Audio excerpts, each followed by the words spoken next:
السلام علیکم، کیسے ہیں آپ سب؟ امید کرتی ہوں آپ سب خیریت سے ہوں گے۔ جی تو آپ سن رہے ہیں نمرہ احمد کا ناول حالم۔ آج ہم سٹارٹ کرنے جا رہے ہیں اس کے چیپٹر 3 کا پارٹ 3۔ تو اس سے پہلے کے پارٹ سارے آپ کو ڈسکرپشن میں لنک مل جائے گا، اس سے آپ جا کے سن سکتے ہیں پلے لسٹ سے۔ تو چلیے بنا کسی دیری کے نیکسٹ پارٹ کی طرف چلتے ہیں۔ ابھی دوپہر پوری طرح نہیں ڈلی تھی، مگر اس سڑک پہ بنی مہنگی اور برانڈڈ شاپس کی ساری بتیاں جل اٹھی تھیں۔ ایسے میں وہ اٹھی گردن کے ساتھ کوہنی پہ پرس ٹانگے ایک بڑے اسٹور کے سامنے آ رکی۔ سبز فراک اور چھوٹا سفید منی کوٹ پہنے، وہ آنکھوں پہ بڑے بڑے سیاہ گلاسز لگائے ہوئے تھی، گردن مغرور امیر زادیوں کی طرح کرا رکھی تھی۔ ایک ہاتھ میں ملک شیک تھا اور دوسرے میں موبائل، جس میں وہ پیغام دیکھ رہی تھی۔ جو تم نے کہا تھا میں نے کر دیا حالم، مولیا کا پیغام جگمگا رہا تھا۔ گڈ، اب کوشش کرنا کہ مجھے تم بالکل یاد نہ ہو۔ جواب دے کر فون رکھا تو دوسرا موبائل بجنے لگا۔ اس نے کان سے لگایا۔ داتن، مولیا نے کام کر دیا ہے۔ گڈ، تم کہاں ہو؟ میں مسز اسرا کے لیے کوئی قیمتی تحفہ لینے آئی ہوں جو میری شان کے عین مطابق ہو۔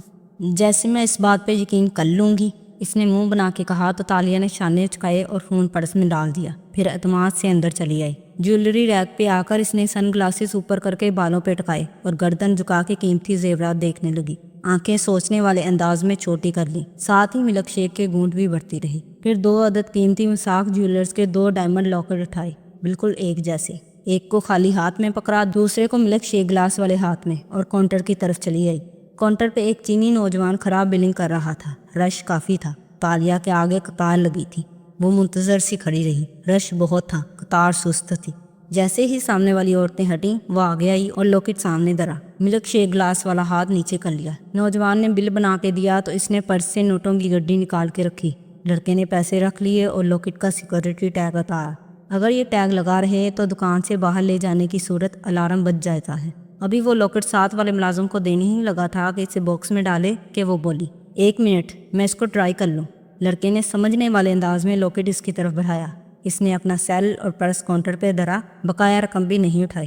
گویا لاپرواہ امیر لڑکی نے سب ان کے سامنے رکھ دیا۔ پھر ملک شیک سے گونٹ پڑا اور آئینے تک آئی جو قریب میں لگا تھا۔ اب اس نے دھیرے سے ٹیگ اتارا، لوکٹ ملک شیک گلاس میں گرا دیا اور خود ٹیگ والا دوسرا لوکٹ گردن میں پہن کے دیکھنے لگی۔ ہاتھوں کی یہ خفیف سی حرکت CCTV میں نظر نہیں آتی۔ آئینے میں اپنا عکس دیکھ کے اس نے منہ بنایا، ماتھے پہ سلوٹیں پڑی، واپس آئی، 2-3 گاہکوں کے مکت جانے کا انتظار کیا اور پھر اداسی سے لاکٹ کاؤنٹر پہ رکھا۔ یہ اچھا نہیں لگ رہا، کیا میں اسے واپس کر سکتی ہوں؟ بل اٹھا کے واپس بڑھایا۔ سیل مین کے چہرے پر افسوس ابھرا، مگر اس نے سر ہلاتے ہوئے بل تھام دیا۔ آپ کچھ اور دیکھ لیں۔ نہیں، اب میرا موڈ آف ہو گیا ہے۔ وہ اداس نظر آتی تھی۔ لڑکے نے لاکٹ واپس لے لیا اور بل سے میچ کرنے لگا، پھر اس کی انگلیاں ٹیگ پہ ٹھہری۔ تالیہ نے کھڑکی سے باہر دیکھا اور اونچا سا بولی، اف، باہر کتنی حیض پھیلی ہے۔ اس نے تو KL اور تائیوان میں کوئی فرق ہی نہیں چھوڑا۔ حیض وہ دھند ہوتی ہے جو انڈونیشیا پہ جنگلات جلانے سے ملیشیا تک پھیل جاتی ہے۔ وہ چونکے سے دیکھنے لگا۔ آپ تائیوان جا چکی ہیں؟ تائیوان چائنا کا انتہائی فضائی آلودگی کا شکار ایک شہر ہے۔ جا چکی کیا مطلب؟ میں بڑی ہی وہیں ہوئی ہوں۔ وہ مسکرا کے چینی زبان میں بولی تو وہ خوشگوار حیرت سے مسکرایا۔ میرے والد کا آدھا خاندان وہیں سے ہے، ہم بھی وہیں رہتے تھے۔ یہ آپ کے پیسے۔ اس نے لاکٹ واپس کروا دیا اور پیسے اس کے حوالے کر دیے۔ خوشی ہوئی آپ سے مل کر۔ تالیہ نے شکریہ ادا کر کے ملک شیک کا گلاس اٹھایا، سن گلاسز آنکھوں پہ گرائے اور اسی اعتماد سے چلتی ہوئی باہر نکل آئی۔ آرام سے کار تک آئی، اندر بیٹھی، گلاس کا آخری گھونٹ بھرا اور ٹیشو سے نیچے بیٹھا لاکٹ نکال کے صاف کیا اور مسکرائی۔ ہے کوئی حالم جیسا؟ ہاں؟ تنگو کامل محمد کے گھر پہ شام اترنے لگی تھی جب ایڈم نے بیرونی گیٹ کی گھنٹی بجائی۔ دل دھڑک رہا تھا، بار بار لبوں پہ زبان پھیرتا تھا، مگر جنون اس سے بھرا تھا، کھوج لگانی ہی تھی۔ دروازہ کھلا تو ایک ملازم دکھائی دیا۔ مجھے مسز شیلا سے ملنا ہے، میں وان فاتح کا باڈی مین ہوں۔ ملازم نے فوراً راستہ چھوڑ دیا اور اسے پورچ تک لے آیا، پھر وہیں رکنے کو کہا۔ ایڈم بے چینی سے آگے پیچھے ٹہلنے لگا۔ دروازہ کھلنے کی آہٹ ہوئی تو فوراً سیدھا ہوا۔ مسز شیلا باہر نکلی تو اس نے فوراً جھک کے سلام کیا۔ انہوں نے مسکرا کے جواب دیا، کیا آپ کو وان فاتح نے بھیجا ہے؟ نہیں میڈم، میں ذاتی کام کے سلسلے میں حاضر ہوا ہوں۔ وہ ذرا جھجکا مگر انہوں نے مسکرا کے بتاؤ کہا تو اس کی ہمت بڑھی۔ اس روز ہم آپ کے گھر آئے تھے تو آپ کی نوکرانی تھی ایک تالیہ مراد نام کی، مجھے اس سے ملنا ہے۔ ہماری تو اس نام کی کوئی ملازمہ نہیں ہے، وہ سکون سے بولی تو ایڈم کا دل دک سے رہ گیا، منہ کھل گیا۔ نہیں ہے؟ Are you sure? اس نے چھٹ موبائل نکالا، ایک تصویر سامنے کی۔ یہ آپ کی نوکرانی نہیں ہے؟ مسز شیلا نے ایک جھٹتی نگاہ سنہرے بالوں والی لڑکی پہ ڈالی۔ میں تو اس لڑکی کو پہلی دفعہ دیکھ رہی ہوں، میں تو اس سے نہیں جانتی۔ پھر کلائی پہ بندی کری دیکھی۔ कुछ और या नहीं। अंदाज पुरखलूस ही था मगर इसमें उजलत थी। एडम का चेहरा बुझ गया, अपना आप इंतहाई बेवकूफ़ नजर आने लगा। आहिस्ते से फ़ोन जेब में डाला और नफ़ी में सर हिलाया। आपने इतना वक्त दिया, इसका शुक्रिया। सॉरी कि मैंने ये वक्त ज़ाया ही किया। माजरत करके वो लटके चेहरे के साथ मुड़ गया। मिसेस शैला उसे जाते देखती रही, फिर वापस अंदर आ गई। लॉन्च में सामने तंगू कामल खड़े थे। इन्हें देख के तफक्कर से आबरू इकट्ठे किए। तालिया का पूछ रहा था। हाँ, मैंने वही किया जो आपने कहा था। मगर कामल बोल जी, हम तालिया के अपने यहाँ काम करने का हर रिकॉर्ड क्यों मिटा रहे हैं? क्योंकि वो लड़का ज़ैनुल आबदीन मौलिया मेरे पास आया था। मेरे हरीफ की कंपनी से है वो, वही जिसको तालिया ने लैपटॉप दिया था। वो तलखी से कहते हुए सोफे पे जा बैठा। वो मुझे धमका रहा था कि वो जानता है मैंने इनके प्रोडक्ट का फार्मूला चुरा लिया है, वो भी गैर कानूनी मुलाजमा के हाथों। जानती हो गैर कानूनी मुलाजमा रखना कितना जुर्म है? बहुत कल ही हमने बचते। वो केस करने की धमकी देकर गया है। फ्रॉड और चोरी में पकड़ा जा सकता हूँ मैं, इसलिए हम घर से तालिया का सारा रिकॉर्ड गायब कर देंगे। ये वान फाते का बॉडीमैन कम और पुलिस का बंदा ज़्यादा लग रहा था। शायद ये लोग मेरी तफ्तीश कर रहे हैं। वो टाई डीली कर रहे थे, गोया सांस लेना भी दुश्वार हो रहा हो। मगर मिसेस शैला कुछ और सोच रही थी। तालिया तस्वीर में बड़ी फ़र्क लग रही थी, बनी संवरी मुख्तलिफ सी। इतने पैसे लेकर गई है, खुद को संवारना आ ही गया होगा। बहरहाल आइंदा मैं तालिया का नाम ना सुन। वो दो टोक अंदाज में कड़वेपन से बोले तो मिसेस शैला ने शाने चुका दिए। बस सारे मसले मेरे मुलाजमों से ही होते हैं इनको। वो सर झटक के आगे बढ़ गई। हारिम के घर पे भी दोपहर डल चुकी थी और शाम की आमद लगती थी। दातन तय खाने की सीढ़ियाँ उतर के नीचे आई, जहाँ मेज़ पे चंद मशीनें और आलात रखे थे। तालिया ज़मीन पे बैठी थी और गोद में एक डब्बा उठा रखा था जिसमें लॉकेट डाल रही थी। डब्बा इसी डिज़ाइनर ज्वेलर का था। आगे पीछे 4 ऐसे ही डब्बे रखे थे, गोया इनको मुश्किल वक्त के लिए जमा कर रखा हो। कैसे चुराया? वो कमर पे हाथ रखे इसके सर पे आ खड़ी हुई। मिल्क शेक स्कैम, हंस कर बोली और ढक्कन एहतियात से बंद किया। खरीदना तो तुम्हारी शान के खिलाफ है। अब मैं अपनी हराम की कमाई एक सियासतदान की बीवी पे क्यों खर्च करूं भला? हाँ, वो बेनियाजी से बोली और डब्बा लिए उठी। दातन ने एक नज़र अतराफ में डाली। कमरे के चारों कोनों में लकड़ी के बंद डब्बे रखे थे। नुमारदात और पेंटिंग जो इतने साल में इन्होंने इकट्ठे किए थे, ये तालिया का हिस्सा था। दातन अपना कहाँ रखती थी इसने कभी नहीं बताया। एक सेफ भी बना था जिसके लॉक जदीद दर्ज के थे और इसमें तमाम हीरे जवाहरात मकफर रखे थे। मगर जजीरे पे महल खरीदने के लिए ये सब कम था। मैं अब डिनर के लिए तैयार होने जा रही हूँ। वो डब्बा उठा के उठ गई तो दातन ने इसके जाने का इंतज़ार किया, फिर तेज़ी से मेज़ तक आई, आंखों पे चश्मा चढ़ाया और पर्स से एक प्रिंट आउट निकाल के सामने किया। तालिया की गर्दन के पीछे वाला गोल निशान। एहतियात से सीढ़ियों को देखा। तालिया अब नहीं आएगी। इसने गहरी सांस ली और बैग से एक छोटी मगर दबीस किताब निकाली। इसकी जिल्द चमड़े की थी और इसके बूढ़े सरवर्क पे जर्द रंग से वही निशान बना था। नीचे कदीम जावी रस्मुल खत में लिखा था, हम शिकारबाज। इसने किताब के बुसीदा सफ़े खोले। पहले पे लाइब्रेरी की मोहर थी। दाते ने अगला सफ़ा पलटा और पन्ना शुरू किया। शीशों से ढकी तकून इमारत के अंदर शाम के इस पहर भी मसरूफ़ माहौल बना हुआ था। पार्टी कारकुन काम कर रहे थे। टाइपिंग की आवाज़ें, फ़ोन की घंटियाँ। ऐसा ही रश वान फाते के ऑफिस में भी लगा था। वो काउंटर चेयर पे पीछे होकर बैठा था और मुस्कुरा के सामने बैठी खातून के सवालात का जवाब दे रहा था, जो हाथ में नन्ना रिकॉर्ड माइक पकड़े इसकी तरफ बढ़ाई हुए थी। फोटोग्राफर तस्वीर उतार रहे थे। इंटरव्यू अपने वक्त में पहुंच चुका था।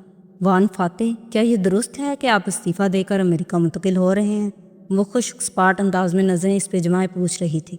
वो इसी सुकून से पीछे को टेक लगाए मुस्कुराते हुए से देखे गया।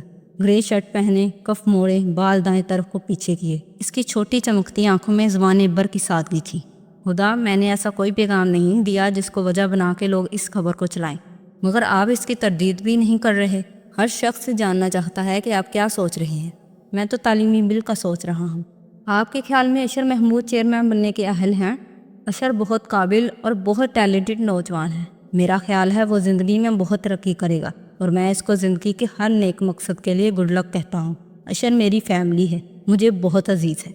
मगर इसकी आंखों में मुस्कुराहट के साथ कुछ और भी था जो रिपोर्टर को मज़ीद सवालात पे उकसा रहा था। क्या आप अपनी जगह अशर महमूद को चेयरमैन के तौर पे कबूल कर लेंगे?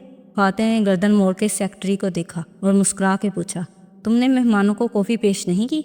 रिपोर्टर गहरी सांस लेकर थम गई और कैमरे गिराने का इशारा कर दिया। अपना रिकॉर्ड भी बंद कर दिया। सेक्रेटरी सर हिला के फ़ौरन बाहर निकल गया। कुछ लम्हों बाद ट्रे के साथ आमद हुई जिस पे चंद मग रखे थे। आपने मेरे सवाल का जवाब नहीं दिया वान फाते, वो शिकवा करते हुए एक मग उठा के बोली और गूंज बढ़ा। जो बात हुई ही नहीं है मैं उसके बारे में राय कैसे दे सकता हूँ हुदा? وہ اسی طرح ٹیک لگا کے مسکرا رہا تھا۔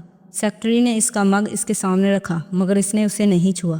وہ رپورٹر پہ نظریں جمائے ہوئے تھا۔ لیکن اب آپ کو اس بات کی وضاحت کہتے کہتے لڑکی نے مگ سے گونٹ بننے کے لیے اسے چہرے کے قریب کیا تو چونکی۔ بالکل سن شل مگ کو اوپر لا کے دیکھا۔ سرخ رنگ کا مگ جس پہ چند سمبلز بنے تھے۔ اس نے فوراً دوسرے مگز دیکھے جو سادہ سفید رنگ کے تھے۔ اب کہ اس نے عجیب سی نظریں وان فاتح کی جانب اٹھائیں۔ یہ مگ اشر نے مجھے گفٹ کیا تھا چند برس پہلے۔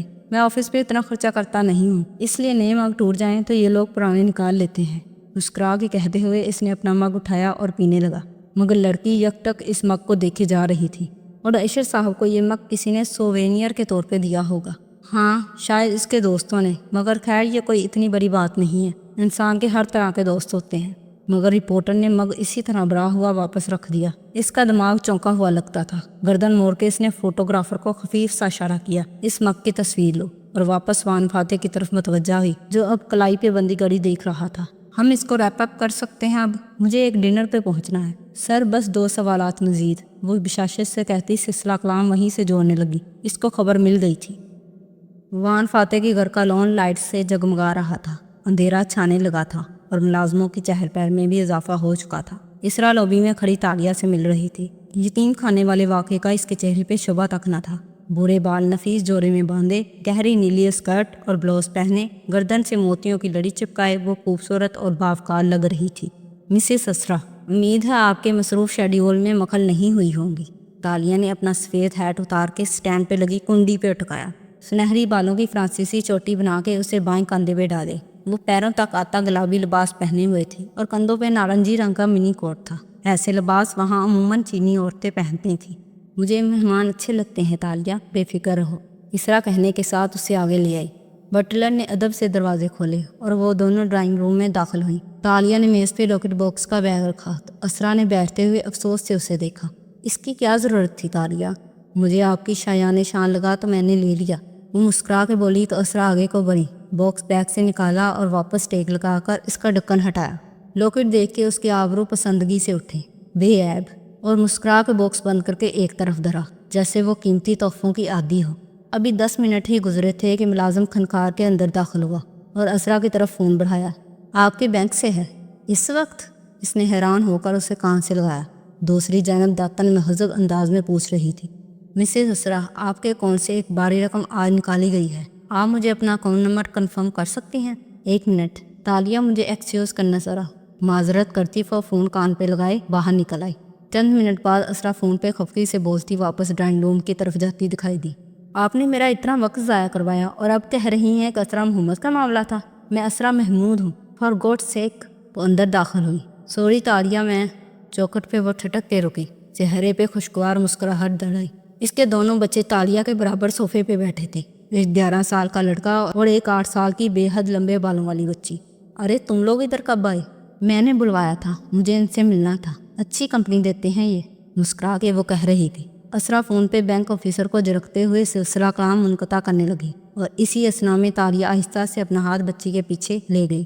بچی تالیہ اور اپنے بھائی سکندر کے درمیان بیٹھی تھی۔ تالیہ نے بچی کے پلی طرف کمر پہ زور سے چٹکی کاٹی اور پھرتی سے ہاتھ کھینچ لیا۔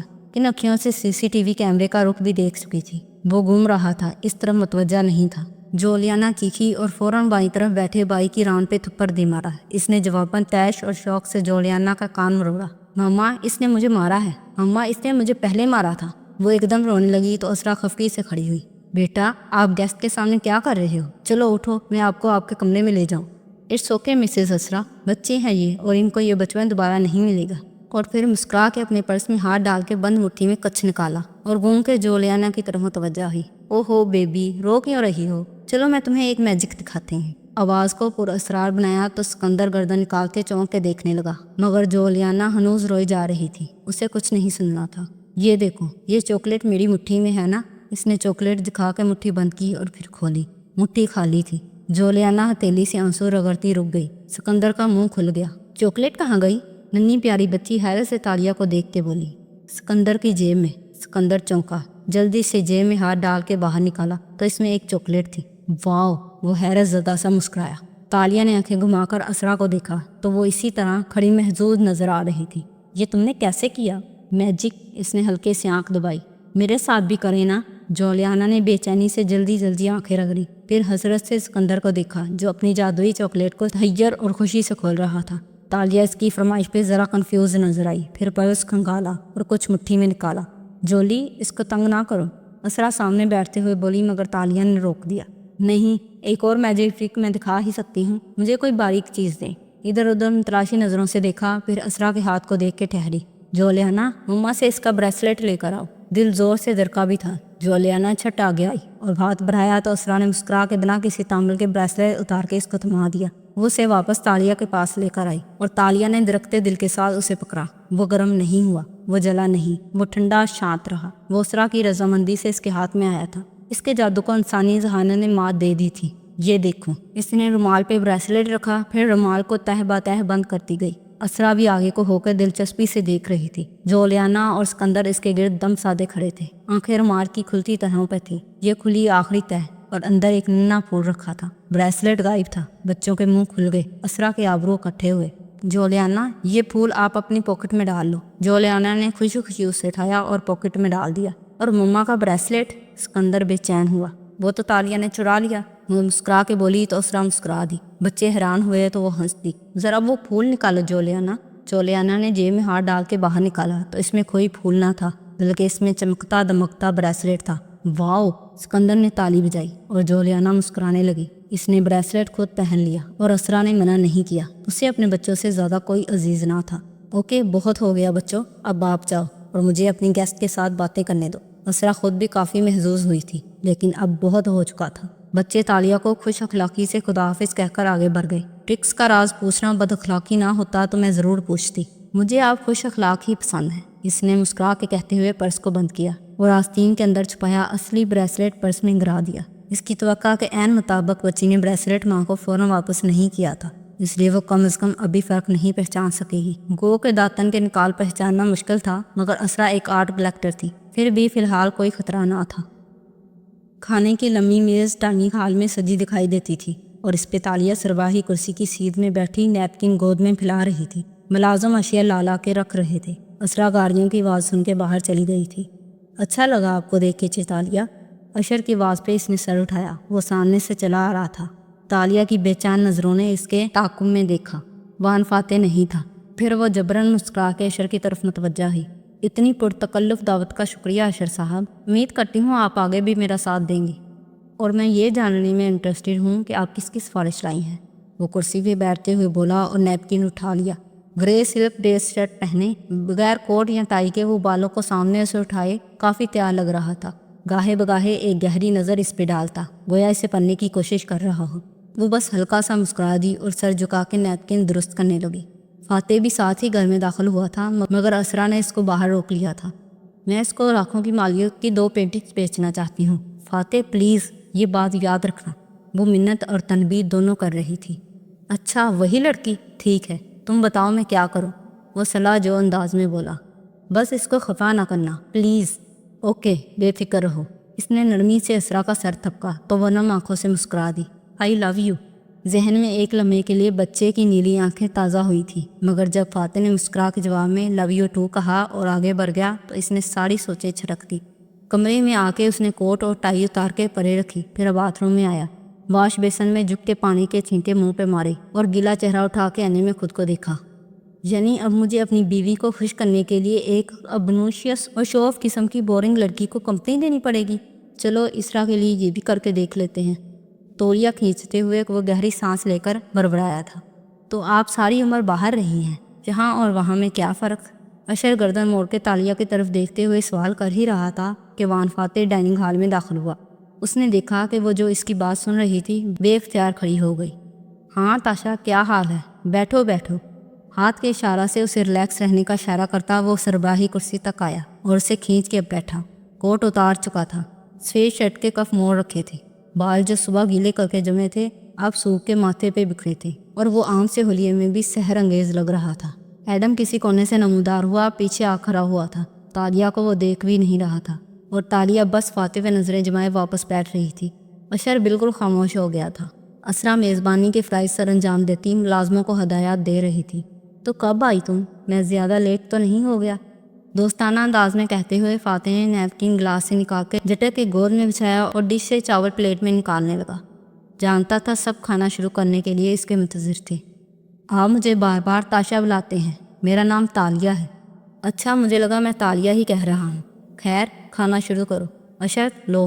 वो सबको आम से अंदाज में हदायत देता खुद शुरू कर चुका था। तालिया भी आहिस्ता से खाना निकालने लगी। हाथों में ज़रा सी लर्जिश थी, हलक बार बार सूख रहा था। ये शख्स, उफ, ये शख्स तो क्या बना असरा तुम्हारी नीलामी का? कल तक मैं सुन रहा था कि तुम्हारी दोस्त नाराज़ हो गई है, वो मामला हल हुआ? वो बैक वक्त असरा और तालिया दोनों को देख के बोला था, साथ ही चावलों का चम्मच मुंह में रखा। हाँ, वो गलत फहमी थी, एडम ने क्लियर कर दी थी। असरा खुशगवार अंदाज में बोली थी। फातिह का अच्छा मूड देख के वो बेहतर महसूस कर रही थी। उससे भूल जाइए। उसने मुस्कुरा के एक नज़र कोने में खड़े एडम को देखा, जिसने नज़रें मज़ीद झुका ली। हम तो अब नीलामी का सोच रहे हैं मिसेज़ असरा, वो अपनाइयत बड़े अंदाज में कहती असरा की तरफ मतवज्जा रही। मैं मुद्दे पे आती हूँ, मुझे हर सूरत गायल गजाल खरीदना है। फिर एक नज़र अशर को देखा, इसने मुस्कुरा के कंधे झुकाए। मैं सिफारिश ही कर सकता हूँ, आगे काका की मर्ज़ी। तालिया, मुझे बहुत खुशी होगी अगर आप इस पेंटिंग को खरीदोगी, मगर मैं इसको नीलामी वॉचर में डाल चुकी हूँ। लोग दूर दूर से आएंगे, अगर अब मैं इसको निकाल दूँ तो मेरी क्रेडिबिलिटी पे बुरा असर पड़ेगा। मैं समझ सकती हूँ। फिर वो रुकी, ज़रा अफसरदा नज़र आती थी। क्या मैं कुछ और कर सकती हूँ तालिया? असरा ने दिलजोई वाले अंदाज में लुकमा लेते हुए पूछा तो वह झिनम के मुस्कुरा दी। मैं एक दफ़ा इस पेंटिंग को छूना चाहती हूँ। इतनी सी बात, मैं अभी लाती हूँ, वो मेरे पास ही है। असरा ने प्लेट पड़े खिसकाई, टिशू से लब थपथपाए और कुर्सी धकेलती उठ खड़ी हुई। मैं अभी तक नहीं समझ सका कि इस पेंटिंग में इतना ख़ास क्या है। फातिह प्लेट में झुके कंधे उचका के बोला था। वो हाथ रोक के इसे देखने लगी। इसमें एक बेबस खूबसूरत हिरन अकेला ज़ख्मी हालत में पड़ा है और वो जिंदा है, वो मरा नहीं है।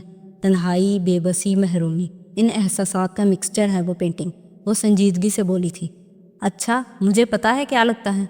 इसने लुकमा लिया, फिर खामोशी से चबाने लगा। हलक से तले उतार लेने के बाद आंखें उठा के तालिया को देखा और नरम मुस्कुराहट के साथ कहने लगा, मुझे लगता है कि आर्ट अच्छा शौक़ है, मैं इसकी कदर करता हूँ, मगर जिन आर्टिस्ट की ज़िंदगी में इनको कोई पूछता नहीं था, इनके मरने के बाद इनकी बनाई अच्छी और बेकार दोनों तरह की अशिया को इतने क्रेजी होकर ख़रीदना, ये मुझे नमूदो नुमाइश लगता है। जैसे लोग देखा देखी में एक दूसरे से आगे निकलने की कोशिश कर रहे हैं। मैं इस बात से इत्फाक नहीं करती फातिह साहब। कदीम अदवार सुस्त अदवार थे, लोग जल्दी मशहूर नहीं हो पाते थे, लेकिन हज़ारों मुसव्वर तब भी मौजूद थे। मशहूर सिर्फ बेहतरीन हुए हैं। वो दोनों मेज़ के दोनों सिरों पे आमने सामने बैठे थे। यूं के तवील मेज़ दरमियान में हाइल थी। वस्त में ऊंचा सा कैंडल बरा रखा था, जिस पे ऊपर नीचे 3 मोमबत्तियां जल रही थी। वो फातिह का चेहरा इनके शोलों के पार देख रही थी। अशर फातिह के बाएं जाने बैठा टेनिस मैच में गेंद का ताकुब करने वाली नज़रों से खामोशी से दाएं बाएं देख रहा था। मशहूर? वो हल्का सा मुस्कुराया और 12वीं ग्रू का टुकड़ा छुरी कांटे से तोड़ते हुए बोला, सदियों पहले एक इतालवी मुसव्वर ने एक पेंटिंग बनाई थी जिसका नाम मोनालिसा था। 400 साल तक वो गैर मकबूल रही। मुसव्वर उसे सराहते रहे, मगर अवाम इसको जानते तक न थे। वो पेरिस के म्यूज़ियम में टंगी एक आम पेंटिंग थी, मगर फिर इसको किसने मशहूर किया? चोरों ने। उन्होंने मोनालिसा चोरी कर ली। राइट। मोनालिसा जब गायब हुई तो वो एक खबर बन गई, एक ख्वाब बन गई। अखबारों की जीनत, गुफ्तगू का मुहवर, सब इसमें दिलचस्पी लेने लगी। मैं मानता हूँ वो एक बेहतरीन पेंटिंग होगी, गो कि मुझे इसकी कभी समझ नहीं आई, लेकिन एक दूसरे की देखा देखी और चोरों ने उसे मशहूर किया था, मगर वो उसे बेच नहीं सके और 2 साल बाद वो बरामद कर ली गई। उन्होंने उसे बेचने के लिए नहीं चुराया था वान फातिह, उन्होंने इसको फिर से तख्लीक करने के लिए चुराया था। वो अब कोहनियाँ मेज़ पे टकाए दोनों हाथ एक दूसरे पे रख के इन पे थोड़ी जमाए कह रही थी। खाना उसे भूल चुका था। वो चावलों का चम्मच भरता ज़रा चौंका। उन्होंने मोनालिसा की 6 नकालें तैयार की और बेवकूफ़ अमेरिकी बिजनेसमैनों को बेचने, कई मिलियन डॉलर्स के ओस। और मैं इस बात पे हैरान हूँ कि इंसान इतनी कीमती चीज़ें खरीदता ही क्यों है, जो कभी भी कोई भी चुरा के ले जाए। वो शाने चटक के बोला, लगता है आपको चोर बहुत बुरे लगते हैं। आवाज़ में उदासी सी थी। चोरी कबीरा गुनाहों में से है ताशा। आप हमारी वज़ीर-ए-आज़म साहबा को हर वक्त चोर कहते रहते हैं, मगर वो अपने कारोबार को तक़वियत देने के लिए ऐसे लोगों से पैसे चुराती हैं जो पैसे को मिस नहीं करते। ये तो बिल्कुल ऐसे है जैसे हीरों की दुकान से कोई एक हीरा चुरा ले। इतने बड़े जवाहरी को एक हीरे के जाने से क्या फ़र्क पड़ता है वान फातिह? वो इसकी आंखों से नज़र हटाए बगैर कह रही थी। फातिह ने चम्मच प्लेट में गिरा दिया और संजीदगी से तालिया की तरफ मतवज्जा हुआ। जौहरी को फ़र्क पड़े या ना पड़े, मगर वो तमाम नौकरी पेशा लोग जो उस हीरों की दुकान की हिफाजत में ममूर हैं, security guard, cashier, sales man, کیا ان کی نوکریاں نہیں چلی جائیں گی؟ تالیہ کے حلق میں کچھ پھنسنے لگا، وہ پلک تک نہ چپک پائی۔ ٹھیک ہے، وزیر اعظم چور ہے، بہت بری ہے وہ۔ حلق میں شاید وہ آنسو تھے، لیکن اگر وہ کہے کہ وہ اچھی ہونا چاہتی ہے، چوری چھوڑ کے نیک ہونا چاہتی ہے، تو کیا اسے معاف نہیں کیا جا سکتا؟ میں کون ہوں معاف کرنے والا؟ اس نے میرا نہیں، عوام کا پیسہ چرایا ہے۔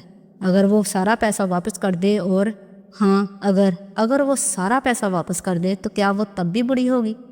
تاشا وہ گہری سانس لے کر بولا، وہ صرف چور نہیں ہے، وہ جھوٹی اور خائن بھی ہے، اور جھوٹے لوگوں کے لیے جھوٹ چھوڑنا بہت مشکل ہوتا ہے۔ ناممکن نہیں مگر بہت مشکل۔ اور جانتی ہو ان کی سب سے بڑی سزا کیا ہوتی ہے؟ جب وہ اپنی زندگی کا سب سے بڑا سچ بولنا چاہیں تو ساری دنیا ماننے سے انکار کر دے۔ میرے معاف کرنے کے باوجود اس کو اپنے اعمال کے نتائج بھگتنا ہوں گے۔ تالیہ کی آنکھیں خشک تھیں، مگر دل پہ کسی نے پیر رکھ دیا تھا۔ آپ کو چور اتنے برے کیوں لگتے ہیں؟ کیونکہ وہ صرف آپ سے آپ کے پیسے نہیں چراتے، وہ ان پیسوں سے جڑے آپ کے خواب چرا لیتے ہیں۔ اور خواب چرانے والوں کی کیا سزا ہونی چاہیے؟ وہ بنا پلک جھپکے اس کو دیکھ کے کہہ رہی تھی۔ ان کا فاتح نے کن آنکھوں سے اشر کو دیکھا۔ دایاں ہاتھ کاٹ دینا چاہیے۔ الفاظ کی ٹھنڈک پہ اشر نے ذرا چونک کے اسے دیکھا، مگر اب وہ کھانے کی طرف متوجہ ہو چکا تھا۔ اسی اثنا میں کھٹکا ہوا تو تالیہ جبراً چہرے پہ مسکراہٹ لے آئی۔ اسرا سامنے سے چلتی آ رہی تھی، ساتھ بٹلر تھا جس نے لکڑی کا ڈبہ اٹھا رکھا تھا۔ ملازم نے فوراً تالیہ کے سامنے جگہ خالی کی اور بٹلر نے ڈبہ ادھر رکھا۔ مجھے امید ہے تم بور نہیں ہوئی ہوگی تالیہ، وہ اپنی کرسی پہ واپس بیٹھتے ہوئے بولی تو تالیہ نے فاتح صاحب سے بہت کچھ سیکھنے کو ملا کہتے ہوئے پینٹنگ کا ڈھکن ہٹایا۔ اندر شیشے پہ پینٹ کردہ زخمی ہرن اسی طرح تڑپتا دکھائی دے رہا تھا۔ یہ وہی تھا جو اس نے پینٹ کیا تھا۔ وہ ایک ایک رنگ کو پہچانتی تھی۔ بے عیب۔ پینٹنگ کی سطح پہ ہاتھ پھیر کے وہ ستائش سے بولی تھی۔ اسرا مسکرا کے کھانا کھانے لگی۔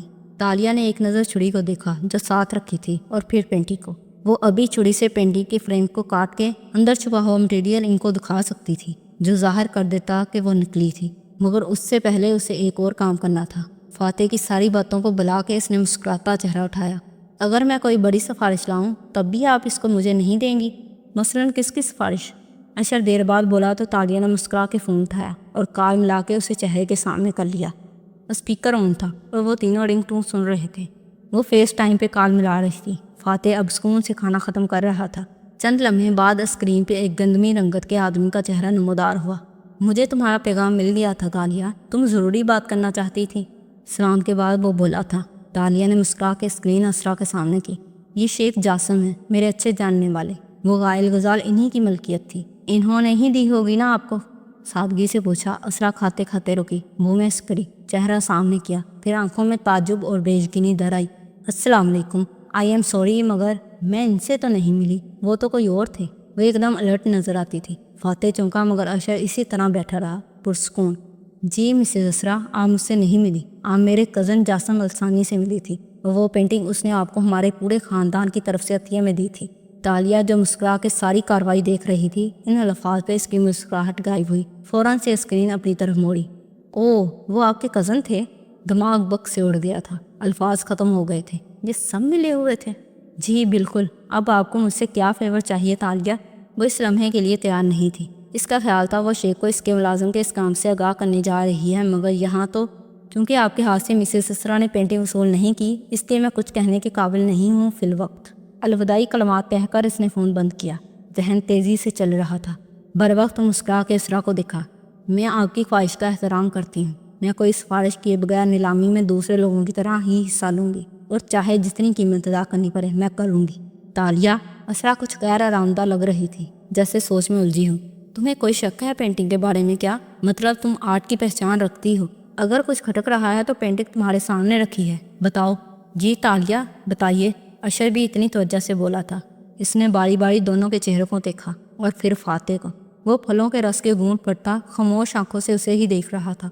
تالیہ پینٹنگ پہ جھکی، اس کو باہر نکالا اور ذرا اوپر اٹھایا۔ اسرا ہاتھ روک چکی تھی، سانس بھی تھم چکا تھا۔ وہ چند لمحے پینٹنگ اور اپنے ساتھ رکھی ایک چھری کو دیکھتی رہی۔ پھر اس نے پینٹنگ واپس رکھی اور گہری سانس لے کر ان تینوں کو دیکھا۔ یہ اصلی ہے، 100% اصلی۔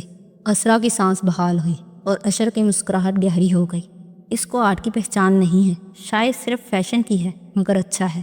فاتح نیپکن سے ہونٹ تپتپاتا اٹھ کھڑا ہوا۔ مجھے اجازت۔ پھر رک کے تالیہ کو دیکھا۔ اچھا لگا تم سے مل کر، نیلامی میں ملاقات ہوگی اب، رسمن کہہ کر وہ باہر کی جانب بڑھ گیا۔ اس سے زیادہ پرفارمنس وہ نہیں دکھا سکتا تھا اور اسرا مطمئن تھی۔ مگر آپ مجھے ایک اور فیور تو دیں گی نا مسز اسرا، وہ سوچ سوچ کے بولی تھی۔ تالیہ مراد کے جانے کے بعد اشر اسرا سے مل کر دروازے تک آیا تھا کہ اس کا موبائل بجنے لگا۔ شیخ جاسم کا میسیج آیا تھا۔ اس نے مسکرا کے جواب لکھا، میں جانتا تھا ہماری ڈونر آپ کی ہی سفارش لائے گی، مدد کا شکریہ، میری حکومت میں آپ کو اس مدد کا اچھا بدلہ ملے گا۔ وہ اچھے موڈ میں لگ رہا تھا۔ پیغام بھیجا ہی تھا کہ ایک کال آنے لگی۔ موبائل کان سے لگا کے ہیلو کہا، مگر دوسری جانب سے کہے گئے الفاظ سن کر رنگت بدلتی گئی۔ کون سا مگ؟ چہرہ سفید پڑا، پھر سرخ۔ وٹ؟ وہ دارا، پھر فون بند کیا اور تیزی سے واپس آیا۔ اسرا کمرے میں جا چکی تھی اور ایڈم گھر جانے کی تیاری کر رہا تھا۔ اس نے ایڈم کو بازو سے تھام کے روکا۔ ابنگ کہاں ہے؟ اشر کے تیور دیکھ کے وہ ٹھٹک گیا۔ وہ اسٹڈی میں۔ اشر نے اسے چھوڑا اور آگے دوڑا۔ دیوانہ بار زینے پھلانکے اور دار سے اسٹڈی کا دروازہ کھولا۔ وہ سامنے اپنی کرسی پہ بیٹھا لیپ ٹاپ پہ کچھ ٹائپ کر رہا تھا۔ ایک نظر اٹھا کے اسے دیکھا۔ اخبار میں موجود تمہارے ذریعہ نے خبر دے دی تمہیں؟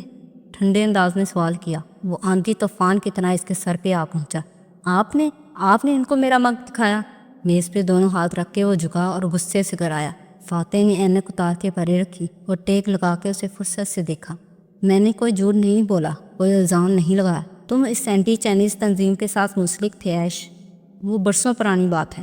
اس نے زور سے میز پہ ہاتھ مارا۔ وہ بچپن کا ایک کریز تھا، کسی کو بھی نہیں معلوم تھا، مگر آپ نے اسے کھول دیا۔ واو، مجھے یقین نہیں آ رہا۔ کل پورا ملک مجھے ریزسٹ کہہ رہا ہوگا، سارے چائنیز اکٹھے ہو جائیں گے کہ میں چینی قوم سے نفرت کرتا ہوں۔ یا اللہ یا اللہ۔ وہ سیدھا ہوا اور پیشانی کو دونوں ہاتھوں سے تھاما۔ فاتح گال تلے 3 انگلیاں رکھے اسے دیکھے گیا۔ ایک لڑکا تھا، بہت ذہین، بہت۔ اشر تیورا کے گما اور غصے سے اس کو دیکھا۔ مجھے اس وقت آپ کی کوئی کہانی نہیں سننی۔ بہت عقل مند، بہت پھرتیلا سا۔ اپنے ماں باپ کے بعد وہ سب سے زیادہ اپنی بہن سے قریب تھا۔ اکثر چھٹیاں گزارنے امریکہ آتا تھا۔ اشر تھم گیا۔ آنکھیں ابھی تک غصے سے لبریز تھی، مگر اب وہ سن رہا تھا۔ فاتح کے پیچھے کھڑکی کے شیشے پہ ٹپ ٹپ بارش برسنے لگی تھی۔ جب میں رات دیر تک کام کرتا رہتا تو وہ میرے پاس آ کر بیٹھ جاتا تھا، مجھ سے پوچھتا تھا، ابنگ آپ اتنی محنت کس کے لیے کر رہے ہیں؟ میں اس کو بتاتا کہ میں اسٹیٹ اٹارنی کا الیکشن لڑ رہا ہوں۔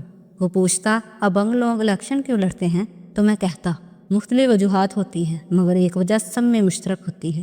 اس کی نظریں اشر پہ جمی تھی، جو اسے لب پیچھے دیکھ رہا تھا، اور وہ ہے طاقت حاصل کرنے کا جنون، خود مختاری اور طاقت۔ یہ سب کو اچھی لگتی ہے۔ تب وہ نوجوان لڑکا مجھ سے کہتا تھا، عام میں اور آگ کے مقابل میں پھر کس شے کا فرق ہے؟ اگر آپ دونوں کو طاقت ہی چاہیے ہے۔ قطرے زور زور سے کھڑکی پہ برس رہے تھے، گویا شیشے کو چکنا-چور کر ڈالنا چاہتے ہوں۔ اشر کا تنفس آہستہ ہو چکا تھا، رنگت بحال ہو رہی تھی۔ وہ بس خاموش نظروں میں چبن لیے فاتح کو دیکھے جا رہا تھا۔ تب میں نے اس کو بتایا کہ جو میرا مخالف ہے وہ ایک دفعہ اسٹیٹ اٹارنی رہ چکا ہے اور اس نے بڑے بڑے مجرموں کے کیس رشوت لے کر بند کیے ہیں۔ اس کو طاقت اپنی دولت بڑھانے کے لیے چاہیے، مجھے طاقت زمین پہ اللہ کا انصاف قائم کرنے کے لیے چاہیے۔ پھر اس نے پوچھا، انسان کو معلوم کیسے ہوتا ہے کہ اس کو طاقت کیوں چاہیے؟ میں نے کہا، اس کے طریقے سے۔ تب جانتے ہو اشر، اس لڑکے نے مجھے کیا کہا تھا؟ اس کی آواز میں دکھ در آیا، اور اشر، اس کی فاتح پہ جمی آنکھوں میں گلابی نمی اترنے لگی، پلکیں پیگنے لگی۔ اس لڑکے نے کہا، ابنگ اگر میں کبھی طاقت کی ہوس میں مبتلا ہو جاؤں تو مجھے روک لینا۔ باہر بجلی زور سے کڑکی، پل بھر میں سارا شہر روشن ہو گیا۔ اشر کی آنکھ کے کنارے پہ ایک آنسو اٹکا ہوا تھا۔ اگلے ہی پل پھر سے اندھیرا چھا گیا۔ آنسو اس نے اندر اتار لیا۔ آپ کو لگتا ہے مجھ میں اور آپ میں فرق ہے؟ وہ سابقہ غراہٹ سے بولا تھا۔ آپ وائٹ نائٹ ہیں اور میں سیاہ بیر، مگر نہیں، ہم دونوں ایک جیسے ہیں کیونکہ ہم دونوں کو ایک ہی چیز چاہیے۔ آپ نے وزیر اعظم بن کے وہی کرنا ہے جو موجودہ وزیر اعظم کر رہی ہے۔ کرسی لینے کے بعد سب ایک سے ہو جاتے ہیں ابنگ۔ پھر اس نے افسوس سے دائیں بائیں گردن ہلائی، مگر مجھے اندازہ نہیں تھا کہ آپ یوں مجھے تباہ کرنے کی کوشش کریں گے۔ اوہ، لیکن میں تمہیں تباہ نہیں کر رہا۔ اس نے ہلکے سے شانے اچکائے۔ میں یہ بات لائیو ٹی وی پہ بھی کہہ سکتا تھا، مگر میں نے اس اخبار کا انتخاب کیا جہاں تمہیں وقت سے پہلے خبر مل جائے گی، مگر ایسی رپورٹر کا انتخاب کیا جو ہر قیمت پہ خبر لگانا چاہے گی۔ میں نے عیش تمہیں ایک موقع دیا ہے، وہ ٹیک لگائے نرمی سے کہہ رہا تھا۔ کل جب تم ایک اسکینڈل کی زد میں ہوگے اور تمہیں ریسسٹ کا انتخاب مل جائے گا اور تم چائنیز اکثریت ووٹر کھو دو گے تو میں یہ دیکھنا چاہتا ہوں کہ تم اس کو فکس کیسے کرو گے، ایک بزنس مین کی طرح یا ایک لیڈر کی طرح۔ अगर तुम चाहते हो कि मैं तुम्हारे हक में दस्तबरदार हो जाऊं तो पहले मुझ पे साबित करो कि तुम मुझसे बेहतर, तब मैं इस बारे में सोच सकता हूँ, वरना। वो अपनी जगह से उठा और सामने खड़े अशर के बराबर आके इसका चेहरा अफसोस से देखा। वरना फिर हम दोनों कुर्सी के लिए लड़ेंगे। मैं तुम्हें नहीं रोकूंगा, लड़ना तुम्हारा हक है, मगर मैं ये ज़रूर देखना चाहता हूँ कि तुम कैसे लड़ोगे। मैंने इस लड़ाई में आर्याना को खोया है, मैं देखना चाहता हूँ कि तुम कुछ खोने की अहलियत रखते हो या नहीं। मगर वो जवाबन नफरत से फकारा था। मुझे मालूम था हम एक दिन इस मकाम पे ज़रूर आएंगे। आपको मालूम नहीं था। मैं तैयार हूँ, आप नहीं। हाथ उठा के इशारे से सलाम किया और लंबे लंबे डंग भरता स्टडी से बाहर निकल गया। फातेह हल्का सा मुस्कुराया और वापस कुर्सी पे बैठा। तैयार तो दूर की बात ऐश, मेरे पास कोई कार्ड बचा ही नहीं है खेलने के लिए। मैंने सारी उम्र तुम पे एतबार किया और तुमने हर तरफ से मुझे मफलूज कर दिया। खिड़की के बाहर बारिश को देखता वो जख्मी सा मुस्कुरा रहा था, खुद पे, जिंदगी पे, हर शय पे। वो लॉन्च में दाखिल हुई और पर्स उठा के ज़ोर से फर्श पे फेंका। फिर गुस्से और बेबसी के आलम में सोफे से कुशन उठा के दीवार पे मारा। आवाज़ें सुन के दातन नीचे तय खाने से ऊपर आई तो देखा वो सर दोनों हाथों में गिराए सोफे पे बैठी थी। ब्रेसलेट नहीं मिला? तालिया ने चेहरा उठाया तो आंखें गुलाबी पड़ रही थी। मिल गया है, यानी क्राई बेबी स्कैम काम कर गया। गुड। फिर मुंह क्यों लटका हुआ है? वो दोनों हाथ कमर पे रखे हैरत से उसे देख रही थी। पेंटी की असलर नहीं खोल सकी, वो शेफ मिला हुआ था। इसने नोफल की स्टोरी को पक्का कर दिया। दातन का मुंह खुल गया। ओह, मगर तुम ये तो बता सकती थी कि पेंटिंग नकली है। कैसे बताती? वो जहर खंद हुई। मैं सच बोलती कब हूँ जो इतना बड़ा सच बोलती? बड़ी हिम्मत चाहिए होती है सच के लिए दातन, और मेरे पास वो नहीं थी। आंखों में आंसू आ गए। दातन ने अफसोस से गहरी सांस ली। मेरी बच्ची, खुद को माफ़ करना सीखो। वो जवाबन तलखी से कुछ कहने लगी थी कि दरवाजे पे घंटी बजी। दातन उठने लगी मगर वो आंखें रगड़ती खड़ी हो गई। तुम बैठो, मुलाजमा थोड़ी हो तुम जो बटलर नहीं होगा तो तुम ये काम करोगी। मैं खुद देखती हूँ, और शायद थोड़ी देर वॉक पे चली जाऊँ। मुझे ताज़ा हवा की ज़रूरत है। खुद को संभालती वो दरवाजे की जाने बढ़ गई। पोर्च अंधेर पड़ा था, सिर्फ एक बत्ती रोशन थी। वो कदम कदम उठाती गेट तक आई मगर फिर ठहर गई। रफ्तार सुस्त पड़ गई। गेट और चारदीवारी छोटी और बड़ा इनाम थी। सामने खड़े शख्स के सीने तक पहुंची थी, और वो शख्स तालिया की सांस मुंजमद हो गई। वो दरमियानी उम्र का मर्द था, सांवला, चमकती आंखों वाला, जेबों में हाथ डाले खरा टटाई से मुस्कुरा रहा था। मैंने सुना जबकि अशर महमूद किसी दानिया मुराद की तफ्सीश करवा रहा है तो मैं खटक गया था। सोचा हो ना हो ये वही तालिया है, मेरी साबका बीबी। वो दम सादे से देख रही थी। समी लब फरफराए। और ये भी सुना है कि वो तुम में दिलचस्पी ले रहा है, यानी शादी वगैरह करना चाहता है। तो मैंने तुम्हारा पता ढूंढा और यहाँ आ गया, और अब सोच रहा हूँ कि पहले क्यों नहीं आया। सताइस से इसने गर्दन उठा के ऊंचे बंगले को देखा जो बुत बनी तालिया की पृष्ठ पे खड़ा था। बड़ा माल बना लिया है तुमने। यकीनन अमीर दोस्त बनाए होंगे, इनको मोहब्बत के जाल में फंसाया होगा और फिर लूट के छोड़ दिया होगा। तुम जैसी खूबसूरत मगर अकेली लड़की इसके अलावा कुछ कर भी नहीं सकती। लेकिन क्या है तालिया के? वो गेट के जंगले पे हाथ रखे आगे बढ़ा। वो इससे 2 मीटर के फासले पे थी, फिर भी यकलख्त पीछे हटी। आंखों में खौफ था। इस दफा बंदा गलत चुना है तुमने। सियासतदान छिछी। जानती हो सियासतदानों को फरिश्ता सख्त बीवियां चाहिए होती हैं। क्या उसे मालूम है तुम पहले भी एक शादी कर चुकी हो और मनी लॉन्ड्रिंग में इन्वॉल्व रही हो? यकीनन नहीं। यू नो व्हाट, मेरे पास निकाह की वीडियो तक पड़ी है, मगर तलाक कहीं रजिस्टर नहीं हुई थी। अगर चाहो तो मैं तुम्हें अभी भी अपनी बीवी क्लेम कर सकता हूँ, और एक दफ़ा ये जिक्र खुला तो वो सियासतदान तुम्हें बाहर उठा के फेंक देगा। लेकिन वो रुका, 2 उंगलियों से थोड़ी खुजाते हुए मुस्कुराया। वो बर्फ़ का मुजस्मा बने सुन रही थी। लेकिन अगर तुम मेरा कोई महाना वजीफ़ा मुकर्रर कर दो, यही कोई 2-3 लाख हर माह के, तो मैं तुम्हें तंग नहीं करूँगा। अभी तुम ज़रा शॉक्ड हो गई हो, खैर से संभल लो, फिर आऊँगा मैं। इतने बरसों बाद देखा है तुम्हें। बैठ के गए दिनों की बातें भी करेंगे। अच्छा चलता हूँ। माथे तक हाथ ले जाकर सलाम किया और मुड़ गया। अब वो टहलता टहलता सड़क पे दूर जाता दिखाई दे रहा था, और तालिया वो छल खड़ी थी, जैसे काटो तो लहू नहीं, मारो तो जान नहीं। तो बस आज ही इतना ही। अगर वीडियो अच्छी लगे तो लाइक कीजिएगा, चैनल को सब्सक्राइब करें और बेल आइकन के बटन को भी दबा दें ताकि हर नई आने वाली वीडियो का नोटिफिकेशन आपको मिल जाए। तो मिलते हैं बहुत जल्द नेक्स्ट पार्ट के साथ। तब तक के लिए अल्लाह हाफिज़।